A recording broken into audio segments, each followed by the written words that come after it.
As I said before, our primary objective was to study how to fight within the labyrinth.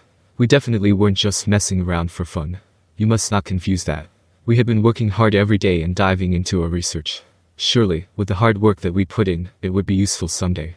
In fact, we had seen many challengers using rare extra skills, as well as seemingly original magic spells. We had learned a lot from it.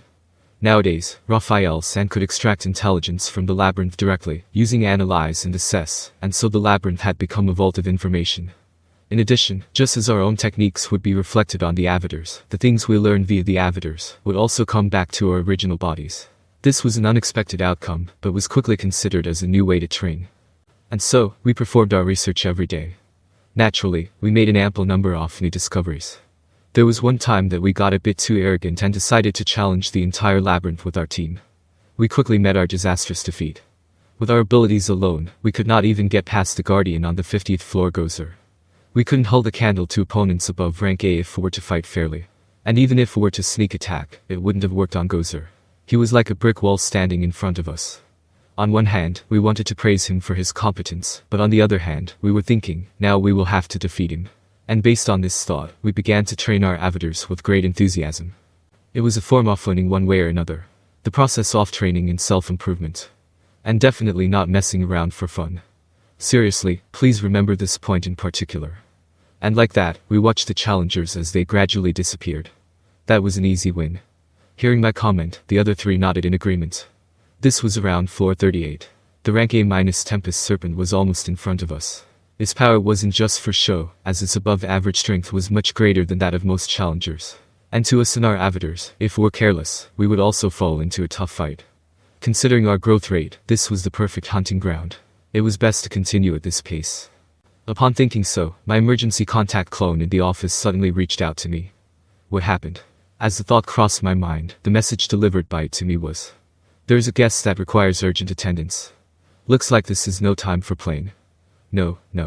Learning, not playing. This was important. We would remind everyone again to not mistake the two things. Time to head to the office. By the time I got there, Shuna and Rigard were already waiting.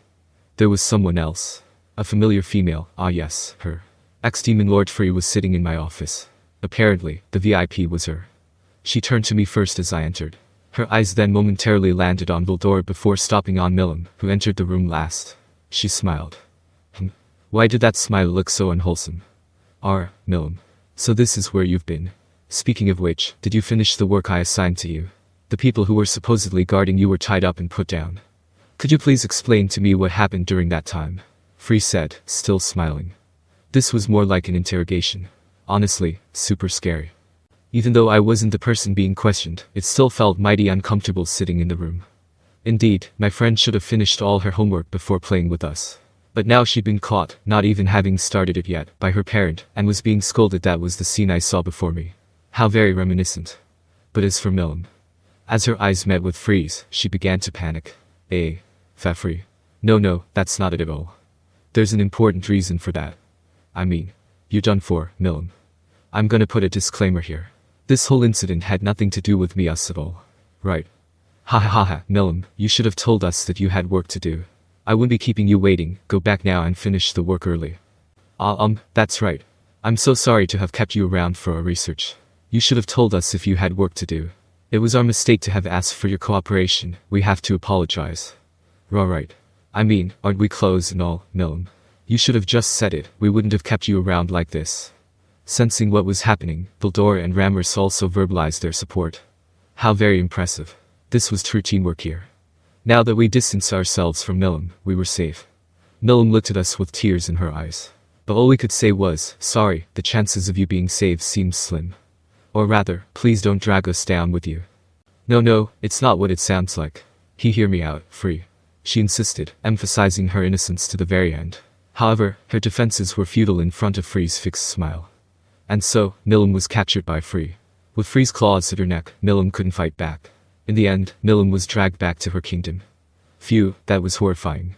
We almost got dragged down with her as well. It looked like we made it through. And just when I felt reassured. Speaking of which, Rimuru-sama, where have you been and what have you been doing? Shuna asked harshly, suddenly appearing behind me. Even though, in theory, I couldn't sweat, I still felt the sensation of it flooding down my forehead. No, it was alright. We would be fine. We were definitely not playing. Research, yes. We were doing research this whole time. After settling on my defense, I tried to excuse myself. Yet Dumbledore spoke before I could. Looks like we're getting in the way here. I should go back to my room to indulge in the intricacies of sorcery. Sorcery is profound and worth studying. He muttered before taking out his manga and walking away. Is he trying to flee now? I panicked as well, but it was too late. Making up some nonsense excuse, even Rammus betrayed me. Then I shall go too. Dumbledore and Rammus teamed up and slipped away. What the hell are these two doing? Why are they especially cooperative at times like this? But I didn't have time to think about these great friends off me. If I didn't come up with a good excuse, Shuna's wrath would be terrifying. If I were to use any random excuse as filler, I could get myself killed here. With how things had developed, I couldn't really defend the position that we were just studying. Seeing that Dumbledore and Rammus had fled, all of my brain cells switched into overdrive to find the most appropriate answer. Yet, nothing good came up. However, this was no time to lose my nerve. Since I'd reached this point, it was time to pull my trump card. It's time for you to shine, Wisdom King Raphael-san. There was no need to be afraid at all. I had the shining beacon of wisdom known as Raphael-sensei at my aid. Please help me through these tough times with an awesome excuse, I prayed to myself and asked Raphael-sensei. His response was as follows. Answer. There is no need for an excuse. The problem can be resolved by being confident. What? You say that there's no need for any excuse. The problem could be resolved by being confident. What did that mean? Suddenly, someone ran into the office in a panic. Ah, so there you are, Rimuru-sama, I've been looking for you. It was my good friend Miles-kun. I see, so that's what it meant. God was on my side with this one. Miles was my savior. Oh, Miles-kun. I figured that you would be here by now. Raphael-sensei wanted me to be confident with the thing, and I did what it suggested, playing along as if everything was according to plan. Hearing my response, Miles looked momentarily shocked. But he quickly realized what was going on, and began to nod his head vigorously. How impressive, Rimuru-sama. The council just sent us a letter. Have you seen it already? The letter was sealed pretty tightly. My guess is that they want to invite you to attend the council meeting to judge whether our nation is fit to join. What, the council sent a letter, you say? To judge whether our nation was fit to join, did that mean they would be considering the addition of the Tempest Federation? I would be looking forward to this. Speaking of which, Raphael-sensei sure was impressive. Could it have even predicted the time when the council would make a move? No, how could that be possible? That was impossible. Answer. The Team Green Rebellion was hired by the Kingdom of Ingratia. Deducing from the time frame, their main objective would be to investigate the internal affairs of Tempest. In addition, according to the investigation of the individual SAI, all the espionage agencies of different nations reported back to their home countries at the same time. Based on this information, the council would most likely take action during this period of time. So you can actually calculate that. Everything was according to Raphael-sensei's calculations. Not to mention that SAI reported back. Why didn't I hear anything about that? Answer. Master was busy playing games and likely chose to ignore his words at the time. They called it playing games. It was impossible to lie to yourself, and it seemed that I couldn't lie to Raphael-sensei either. That was fine, I guess. Up until the time when we fought Green Rebellion, we were all very serious, but we ended up losing ourselves playing around. That was the truth. But there was one thing for sure. Raphael did save me this time. Thank goodness I didn't have to make up any weird excuses. I spoke as if I'd seen everything coming. That's indeed the case. Their investigation team was in the Labyrinth as well, so I stayed there to have some fun with them. They went back to their home nation in a panic, so I assumed it was time for them to make their move. Oh, could you be referring to Green Rebellion? That's it, Miles-kun. They were a bit too strong, so I decided to investigate their suspicious activities. That was a huge lie. All of which came from Raphael. But that didn't matter. I see, so you were investigating in secret. As expected from Rimuru-sama. Shuna smiled and nodded in satisfaction. Thanks to my justification, I managed to fool her. Crisis averted. I took the letter from Miles' hand to check its contents. It did state there that they are inviting us into the council.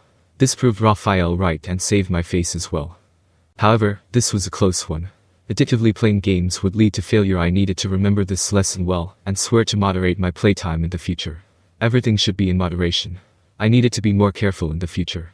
I reflected to myself.